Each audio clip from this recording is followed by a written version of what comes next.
Well, I mean, this is not the first time, apparently, that you are calling for the resignation of the president. But, I mean, have we gotten to that point yet, looking at the fact that quite a number of issues really have been, or I would say a number of steps have been taken, by the administration to deal with this in terms of specifically procurement of military hardware?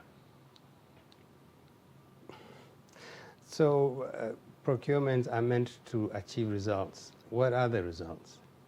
We're making a comment in the context of the absence of anything substantial that the president can do, has done, or will do that is not change the way we live.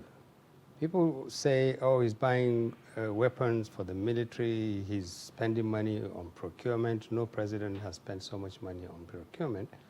But we judge him by results. The results are that Nigerians have never been more insecure. We see a leadership that appears to have resigned itself to allowing us to live at the mercy of killers and bandits and rapists. We see no effort to introduce anything new or different. The situation is getting worse by the day. We have a whole year to go under the leadership of President Buhari. Is this how we're going to live? Do we know how bad it will get? I wonder, we speak to a lot of people. It took a long time before we said this. But resigning at this point, what difference will it make, really? If anything, it may just even take us back.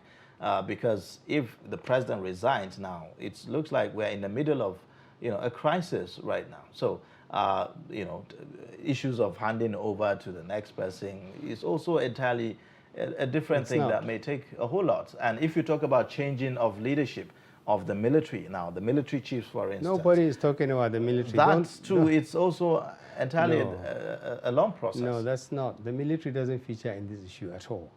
First, let me remind you, we have a constitution. I mean, if the president resigns and we do not have a new leadership let's start from there. Of the military, what difference will it make? Let's start from there. The constitution says there shall be a president and a vice president. It also specifies grounds and conditions under which either one of them can leave. Resignation is one of them. If the president leaves, there's a vice president. Now, if you want to ask whether a vice president who has served under the president will do better than the president, that's a different issue entirely. But the military doesn't come into this picture at all.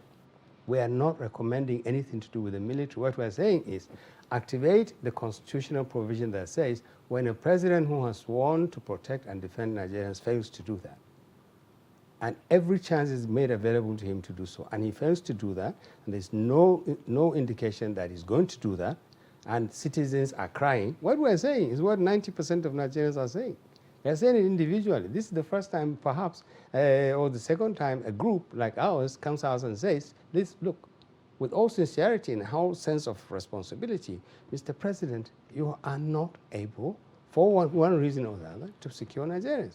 Please, the Constitution that gave you the power also gives you a way to leave the leadership so that Nigerians can begin to find a solution.